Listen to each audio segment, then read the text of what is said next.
Yeah, welcome back, Sentinels. Welcome back. Another episode of Black Father Sentinel, where we are changing the narrative of how fathers are depicted as well as discussed in today's society. We are back with another video for you all, but you know what we have to do before we jump into it. Hit the like, hit the share, leave a comment, and make sure you subscribe. All right?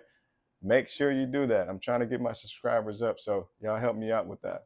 And then last but not least, before we jump into this video, I told y'all, we out here.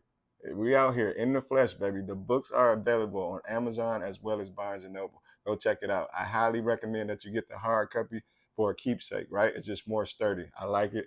The graphics on it appear to be a little bit better, so I recommend giving the hard copy. Again, you can get that on Amazon as well as Barnes & Nobles. All right? So without further ado, let's jump right into this video. This one I have entitled, Do We Feel Like It's Still Okay? All right. Now check this out. So this has been heavy on my heart since I actually received the text message as well as talked to the mother of my kids. So those of you who don't know the backdrop, let me just paint a picture for you. My kids have recently moved to Atlanta, Georgia. All right. So it's a definitely a climate change for them. So not only are you going from a state where it's we have all four seasons, right? And now you're going to a state that pretty much just has like a summer and a fall, and that's pretty much it. So not only do they have to adjust to the heat, but they also have to adjust to their new school that they're going to. Now, my kids, when they were up here, they went to they went to predominantly white schools, as myself, right? I grew up with all predominantly white schools, and what that means is I didn't go to the major city school, so I didn't go to the public school systems of the inner cities, right? For those of you who went there, who graduated, I commend you. It just wasn't in the cards for me. My mom was like, absolutely not. So we had what's called like a Chapter 220 program in which you can sign your kids up for the school. You may possibly get picked. You may not get picked. I was fortunate enough to get picked, and I was able to go to those institutions from first grade all the way up until I graduated from high school. So my kids were on track to do the same thing. Okay. Now, they have transferred over to a different school. Now, this school down there in Georgia is more of a mixed crowd. It's more Black as well as Latinos, right? Not too many of white individuals there, right? Okay, we just put it out there. And so it's a dramatic like culture shift, okay?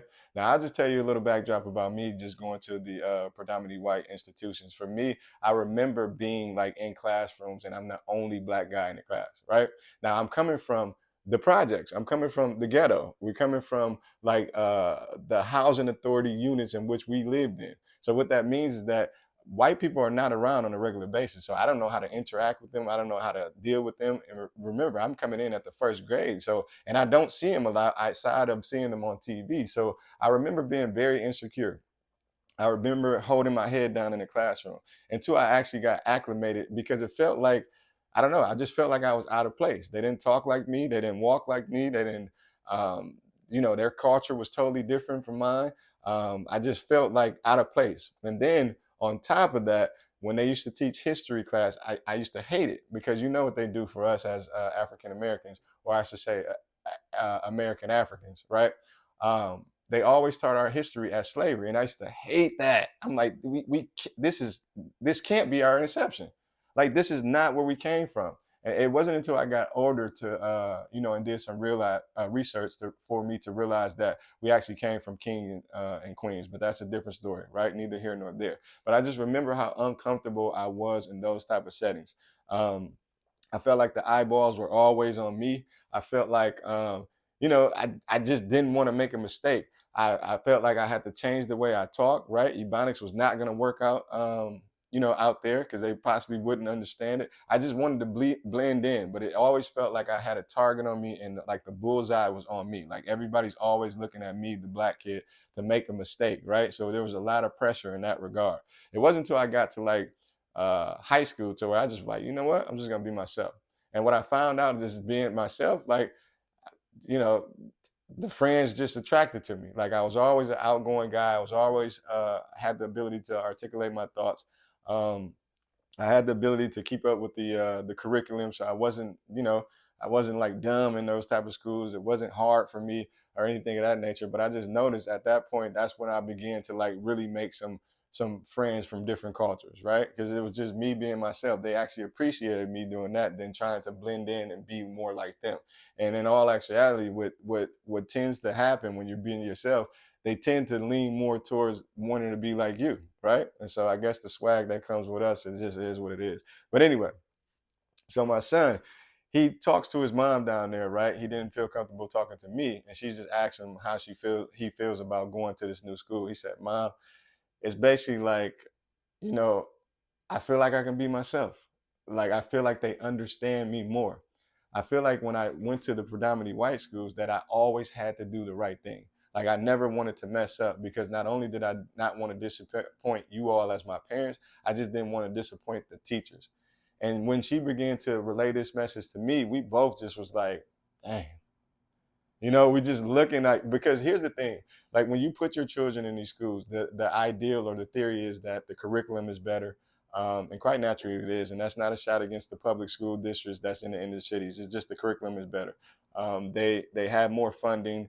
Um, they have better resources. The teachers are more engaged. They're more inclined to teach. They don't have a lot of the behavior problems that comes with the public schools of the inner cities. And that's just hand down. That's not a shot against anybody who went to the public schools. That's just the case. But we don't take into account what they actually have to go through while they're there.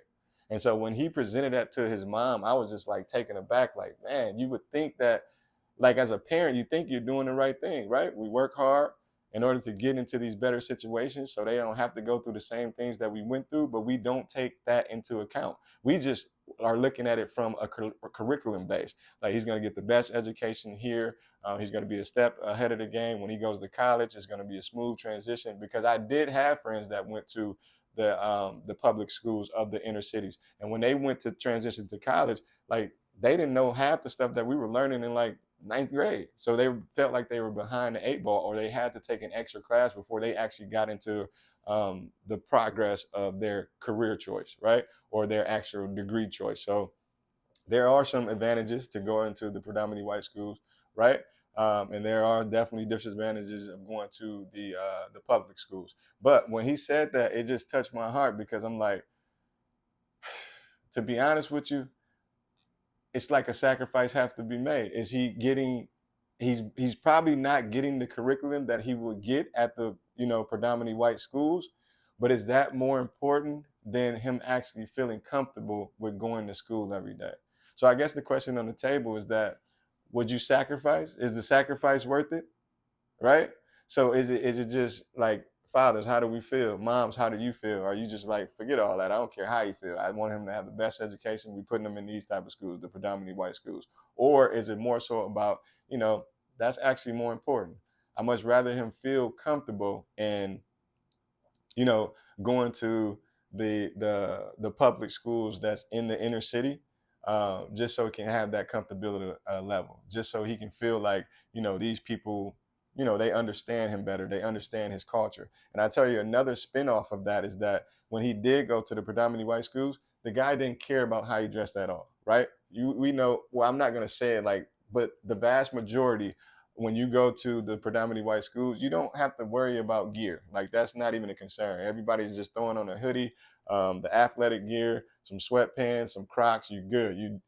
For my son, to be honest with you, he probably was wearing the same stuff. Like if he wore it on Monday, he probably can get away with wearing it on Thursday too. Like that's just how comfortable they were with like just getting dressed for school, and nobody, no complaints. There was no ribbing. Those who don't know what ribbing is, that's like doing a dirty judging. You're just talking about people, but not trying to, cut too low. You're just cracking jokes.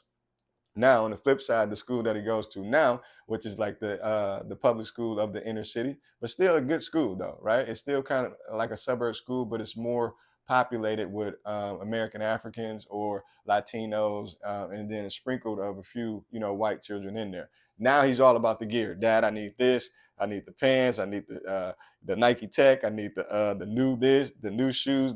I'm like, so where did all this come from, right? Because that is a major focus in those type of schools, and so it's a little bit different. And I don't mind buying them gear. That's nothing. But I'm just like, yo, be yourself. You don't. The clothes don't make you. You make the clothes. And so I guess I'm asking is like, is this the sacrifice that we're willing to make? Or is it just like, nah, I'm putting them in a better education. They just gonna have to go through that despite their feelings. And so for me, when I heard it, I'm like, you know what? That's cool. You know what I mean? He's always been great at school. He's always been a quick learner. He was just like myself. He had no problems, at the predominantly white schools as it related to the curriculum. Like he was able to do the math. He was able to do the science. He was able to do the reading. Like, they it's just different. For those who know, right? The curriculum is a little bit extreme, like as opposed to the school districts in the inner cities. It's just different, right? And I've taught in the inner school, um, in the inner city districts before, so I know that they can't do what the predominantly white schools can do because they're just underserved, right? They don't have the resources. They're not getting the funding, and so it's politics at the end of the day. But needless to say, he's happy there. He's excited. I'm happy for him. But that just took me back a little bit. I'm just like, man, we work so hard to get them to a better situation, but we don't take into account like how they actually feel about it. And I get it. They may not be old enough to make that choice on their own, but I think we should have that sit down conversation with them and see how they feel. After those first couple of weeks of being in those schools. Now, when in first grade, I wouldn't have been able to articulate my thoughts to my mom and let her know, like, yo, mom, I'm the only black dude in the class. Like, I don't even know how to hold my head up in here. Like, they talking weird. I don't know what's going on. I just didn't know how to articulate my thoughts. But as I progressed, you start to get the hang of it. You start to know the do's and the don'ts. You start to, you just tighten up. Like, you can't be as loose. So it's different advantages that come with it. But being around your own culture, and that goes for any race. I'm not just talking about black.